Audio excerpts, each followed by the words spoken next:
জীবনে ভালো থাকতে চাইলে ৬টি কথা মেনে চলুন। ১. ইনকাম করতে শিখুন। ২. অতিরিক্ত মায়া ত্যাগ করুন। ৩. অতিরিক্ত আশা ছেড়ে দিন। ৪. নিজেকে ভালোবাসুন। ৫. চিন্তা করা বাদ দিয়ে হাসি খুশি থাকুন।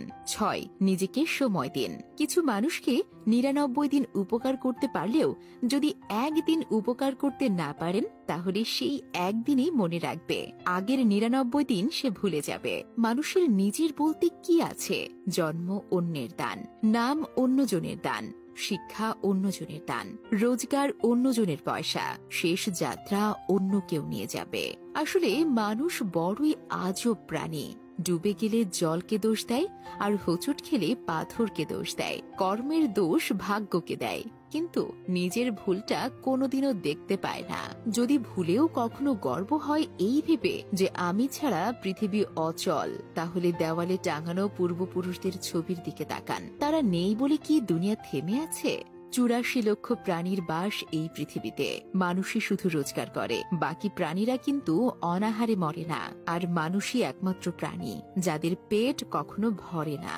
যে দেশে জুতা বিক্রি হয় এসি রুমে আর বই বিক্রি হয় রাস্তার ফুটপাতে, সে দেশের দুর্নীতিবাজ থাকবে ৫ তলায় আর গুণীজন থাকবে গাছতলায়। এটাই তো স্বাভাবিক। ৪টা বিষয়ে কখনো লজ্জা পাবেন না। ১. পুরনো পোশাক। ২. সাধারণ জীবনযাপন। ৩. বৃদ্ধ বাবা মা। ৪. দরিদ্র বন্ধু। যেখানে আপনার গুরুত্ব নেই সেখানে যাওয়া বন্ধ করে দিন, সেটা কারোর বাড়ি হোক বা কারো মন। মাত্র ২০০ টাকা দামের প্যান্ট পচে যাওয়ার আগেই মানুষের শরীর পচে যায়, তারপরেও মানুষের অহংকার কমে না। রূপের অহংকার, টাকার অহংকার, কিসের এত অহংকার? অহংকার করা স্রষ্টাকে মানায়, সৃষ্টিকে নয়।